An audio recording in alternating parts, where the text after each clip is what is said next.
Assalamualaikum warahmatullahi wabarakatuh. Perkenalkan, nama saya Marsanda Sofi Aminarti dengan NIM 230512040066. Di sini saya akan menjelaskan tentang sejarah komputer. Nah, yang pertama akan kita bahas yaitu apa sih komputer itu? Secara umum, komputer adalah sebuah perangkat elektronik yang dirancang untuk menerima, menyimpan, memproses, dan mengeluarkan data dengan menggunakan serangkaian instruksi yang telah diprogram. Dengan kata lain, komputer adalah alat yang dapat digunakan untuk melakukan berbagai jenis operasi matematika dan logika secara otomatis. Komputer memiliki kemampuan untuk melakukan berbagai tugas, mulai dari perhitungan sederhana hingga pemrosesan data kompleks.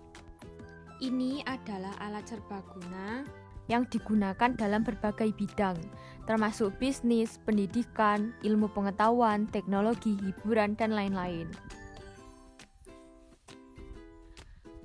Komputer terdiri dari berbagai komponen, termasuk prosesor.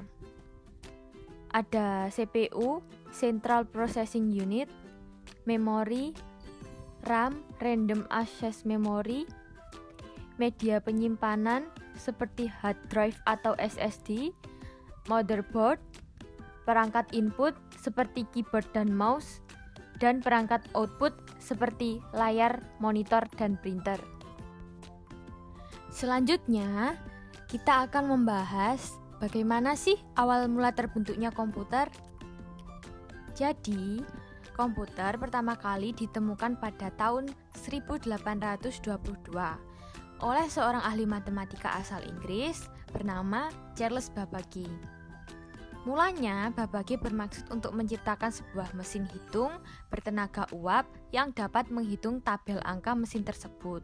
Kemudian, ia beri nama Difference Engine 0 dan digadang-gadang sebagai komputer pertama di dunia. Bentuk Difference Engine 0 sendiri sangat jauh berbeda dari kebanyakan model komputer modern saat ini. Meski demikian, prinsip kerja yang dimiliki mesin tersebut sama seperti komputer modern, yakni mampu melakukan perhitungan angka alias komputasi hingga pada tahun 1890-an.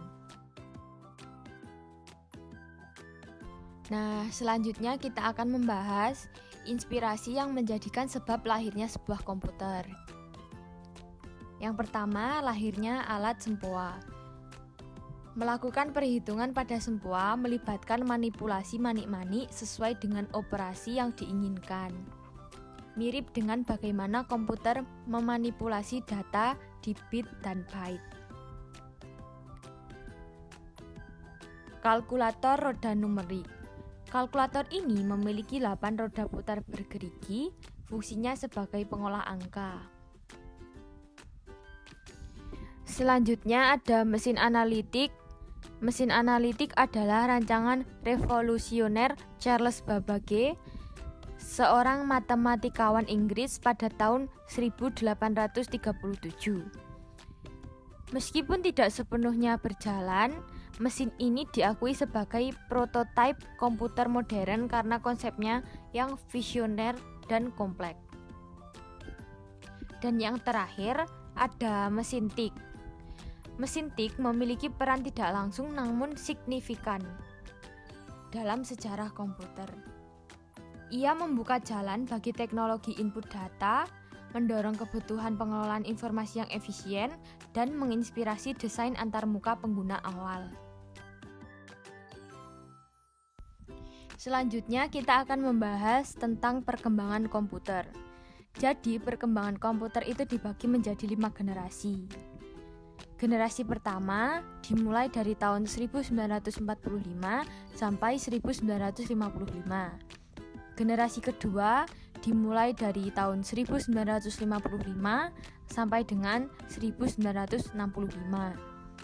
Generasi ketiga dimulai dari 1965 sampai 1980. Generasi keempat dimulai dari tahun 1980 sampai tahun 2000-an. Dan generasi kelima dimulai dari sekarang hingga masa depan. Nah, kita masuk pada komputer generasi pertama. Komputer generasi pertama menandai era awal perkembangan komputer, dimulai dari tahun 1945 hingga 1955. Komputer pada masa ini masih terbilang sangat besar, mahal, dan rumit, sehingga hanya digunakan oleh kalangan akademisi dan militer. Komputer generasi pertama dibuat dengan menggunakan tabung vakum sebagai komponen dasar pembuatannya. Karakteristik komputer generasi pertama. Komputer generasi pertama menggunakan tabung vakum sebagai komponen utama. Tabung vakum memiliki ukuran besar dan menghasilkan panas yang tinggi. Komputer generasi pertama sangat besar, seukuran ruangan. Contohnya ENIAC, memiliki berat 30 ton dan membutuhkan ruang seluas 180 meter persegi. Komputer generasi pertama tergolong lambat. Contohnya ENIAC, membutuhkan waktu 30 detik untuk menyelesaikan perkalian 2 di bilangan 10 digit. Kapasitas memori komputer generasi pertama masih kecil, hanya beberapa kilobyte. Bahasa pemrograman yang digunakan pada masa itu masih rumit dan sulit dipelajari, seperti bahasa mesin. Meskipun komputer generasi pertama memiliki banyak keterbatasan, era ini merupakan periode penting dalam sejarah perkembangan komputer. Komputer generasi pertama telah meletakkan dasar bagi perkembangan komputer modern yang kita gunakan saat ini. Selanjutnya, komputer generasi kedua. Komputer generasi kedua menandai era transisi yang signifikan dalam perkembangan komputer, dimulai pada tahun 1955 dan berlangsung hingga 1965. Generasi ini didorong oleh penemuan transistor yang menggantikan tabung vakum pada generasi sebelumnya. Karakteristik komputer generasi kedua yaitu penggunaan transistor sebagai komponen utama. Transistor jauh lebih kecil, hemat energi, dan handal dibandingkan tabung vakum. Ukuran komputer generasi kedua lebih kecil dan portable dibandingkan generasi pertama. Kecepatan komputer meningkat drastis dibandingkan generasi pertama. Kapasitas memori komputer meningkat significantly mencapai megabyte. Bahasa pemrograman yang lebih mudah dipelajari dan digunakan mulai berkembang seperti bahasa assembly dan COBOL. Komputer generasi kedua merupakan era transisi yang penting dalam sejarah perkembangan komputer. Penggunaan transistor dan bahasa pemrograman tingkat tinggi membawa perubahan besar dalam hal ukuran, kecepatan, dan kemudahan penggunaan komputer. Generasi ini menjadi landasan bagi perkembangan komputer modern yang lebih canggih dan mudah diakses. Selanjutnya, kita masuk ke komputer generasi ketiga. Komputer dibuat menggunakan Integrated Circuit atau IC. Meskipun IC sebagai komponen dasar utama, transistor masih tetap digunakan, tetapi ukurannya diperkecil. Ada beberapa karakteristik komputer generasi ketiga, yaitu teknologi penggunaan IC yang menggabungkan banyak transistor dalam satu chip kecil. IC meningkatkan performa, efisiensi, dan keandalan komputer. Ukuran komputer generasi ketiga jauh lebih kecil dan portable dibandingkan generasi sebelumnya. Kecepatan komputer meningkat drastis dibandingkan generasi sebelumnya. Kapasitas memori komputer meningkat significantly, mencapai kilobyte bahkan megabyte. Bahasa pemrograman yang lebih canggih dan mudah digunakan mulai berkembang, seperti Fortran Basic dan Pascal. Komputer generasi ketiga merupakan era kemajuan pesat dalam sejarah perkembangan komputer. Penggunaan IC dan bahasa pemrograman yang jauh lebih canggih membawa perubahan besar dalam hal ukuran, kecepatan, dan kemudahan penggunaan komputer.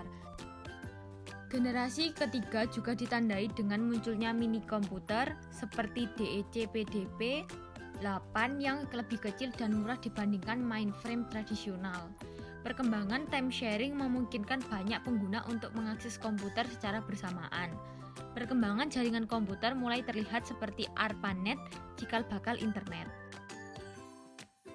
Selanjutnya, komputer generasi keempat. Komputer generasi keempat menandai era revolusi, miniaturisasi, dan personalisasi dalam dunia komputer, dimulai pada tahun 1980 dan berlangsung hingga 2000-an. Generasi ini didorong oleh penemuan mikroprosesor yang memungkinkan pembuatan komputer yang lebih kecil dan terjangkau. Karakteristik komputer generasi keempat yaitu teknologi penggunaan mikroprosesor yang menggabungkan seluruh CPU dalam satu chip kecil. Mikroprosesor meningkatkan performa, efisiensi, dan portabilitas komputer. Ukuran komputer generasi keempat jauh lebih kecil dan portable dibandingkan generasi sebelumnya. Munculnya personal komputer (PC) yang bisa digunakan di rumah. Kecepatan komputer meningkat significantly dibandingkan generasi sebelumnya. Kapasitas memori komputer meningkat significantly mencapai megabyte bahkan gigabyte. Bahasa pemrograman yang lebih canggih dan mudah digunakan mulai berkembang seperti C++, Pascal, dan Visual Basic. Komputer generasi keempat merupakan era revolusi dalam sejarah perkembangan komputer. Mikroprosesor dan software yang lebih canggih membawa perubahan besar dalam hal performa, portabilitas, dan aksesibilitas komputer. Dan yang terakhir, komputer generasi kelima. Komputer generasi kelima identik dengan kecerdasan buatan atau biasa disebut AI. Karakteristik komputer generasi kelima: penggunaan AI, nanoteknologi, dan komputasi kuantum untuk meningkatkan performa, efisiensi, dan kemampuan komputer. Ukuran komputer semakin kecil dan portable dengan munculnya laptop, tablet, dan smartphone. Kecepatan komputer meningkat significantly dibandingkan generasi sebelumnya. Kapasitas memori komputer meningkat significantly mencapai terabyte bahkan petabyte. Bahasa pemrograman yang lebih canggih dan mudah digunakan mulai berkembang seperti Python, Java, dan JavaScript. Komputer generasi kelima merupakan era yang sedang berlangsung dan terus berkembang. AI, nanoteknologi, dan komputasi kuantum membawa perubahan besar dalam hal performa, portabilitas, dan kemampuan komputer. Generasi ini menandakan era kecanggihan dan koneksivitas yang memungkinkan komputer untuk membantu manusia dalam berbagai aspek kehidupan. Perkembangan perangkat lunak. Selain perkembangan perangkat keras, sejarah komputer juga ditandai dengan perkembangan perangkat lunak. Bahasa pemrograman berkembang dari bahasa mesin dan bahasa rakitan menjadi bahasa tingkat tinggi seperti Fortran, COBOL, BASIC, dan C. Ini memungkinkan programmer untuk menulis kode dengan lebih efisien dan memperluas aplikasi komputer ke berbagai bidang. Internet dan komputasi berbasis jaringan. Perkembangan internet pada tahun 1990-an mengubah cara komputer berinteraksi satu sama lain. World Wide Web atau biasa disebut WWW yang ditemukan oleh Tim Berners-Lee pada tahun 1989 membuka pintu bagi komunikasi global, pertukaran informasi, dan perkembangan teknologi informasi yang pesat. Komputasi berbasis jaringan menjadi lebih umum dengan munculnya layanan web, email, media sosial, dan e-commerce. Nah, yang terakhir, kecerdasan buatan atau AI. Perkembangan dalam bidang kecerdasan buatan (AI) telah menghadirkan kemampuan komputer untuk melakukan tugas-tugas yang semakin kompleks, seperti pengenalan wajah, pengenalan suara, dan pemrosesan bahasa alami.